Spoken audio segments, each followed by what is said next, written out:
On the starboard side of the room, Insidious looked up from his golden oat bucket and belched. "Hey, Big C, great speech and all, but shouldn't we kill the two in the whirlwinds so Medea can turn her attention to filleting Lester alive? I really want to see that." "Yes, please," Medea agreed, her teeth clenched. "No!" Piper shouted. "Caligula, let my friends go!" Unfortunately, she could barely stand up straight. Her voice shook. Caligula chuckled. "My love, I've been trained to resist charm speak by Medea herself. You'll have to do better than that if—" "Insidious," Piper called, her voice a little stronger. "Kick Medea in the head." Insidious flared his nostrils. "I think I'll kick Medea in the head." "No, you won't!" Medea shrieked in a sharp burst of charm speak. "Caligula! Silence the girl!" Caligula strode over to Piper. "Sorry, love." He backhanded her across the mouth, so hard that she turned in a full circle before collapsing. "Oh!" Insidious whinnied in pleasure. "Good one." I broke. Never had I felt such rage. Not when I destroyed the entire family of Niboids for their insults. Not when I fought Hercules in the chamber of Delphi. Not even when I struck down the Cyclops who made my father's murderous lightning. I decided at that moment Piper McLean would not die tonight. I charged Caligula, intent on wrapping my hands around his neck. I wanted to strangle him to death, if only to wipe that smug smile off his face. I felt sure my godly power would return. I would rip the Emperor apart in my righteous fury. Instead, Caligula pushed me to the floor with hardly a glance.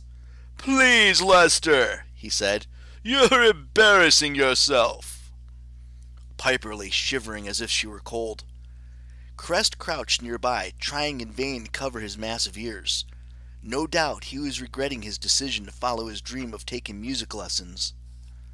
I fixed my eyes on the two twin cyclones, hoping that Jason and Meg had somehow escaped. They had not, but strangely, as if by silent agreement, they seemed to have switched roles. Rather than raging in protest, in response to Piper being struck, Jason now floated deathly still, his eyes closed, his face like stone. Meg, on the other hand, clawed at her Ventus cage, screaming words I couldn't hear. Her clothes were in tatters, her face was crosshatched with a dozen bleeding cuts, but she didn't seem to care. She kicked and punched and threw packets of seeds into the maelstrom, causing festive bursts of pansies and daffodils among the shrapnel. By the imperial dais, Medea had turned pale and sweaty. Countering Piper's charm speak must have taxed her, but that gave me no comfort. Reverb and his guards would be back, bearing the hearts of the Emperor's enemies. A cold thought flooded through me. The hearts of his enemies. I felt as if I had been backhanded. The Emperor needed me alive, at least for the moment, which meant my only leverage. My expression must have been priceless. Caligula burst out laughing. "Apollo, you look like someone stepped on your favorite lyre," he tutted. "You think you've had it bad? I grew up as a hostage in my uncle Tiberius's palace.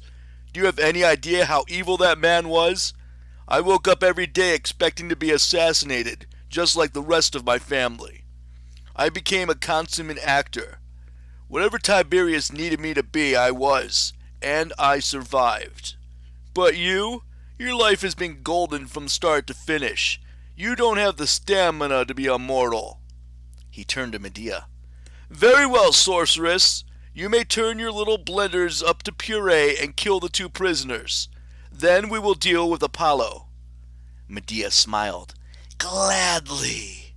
"Wait!" I screamed, pulling an arrow from my quiver.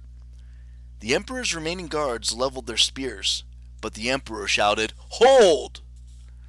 I didn't try to draw my bow. I didn't attack Caligula. Instead, I turned the arrow inward and pressed the point against my chest. Caligula's smile evaporated. He examined me with thinly veiled contempt. "Lester, what are you doing?" "Let my friends go," I said. "All of them.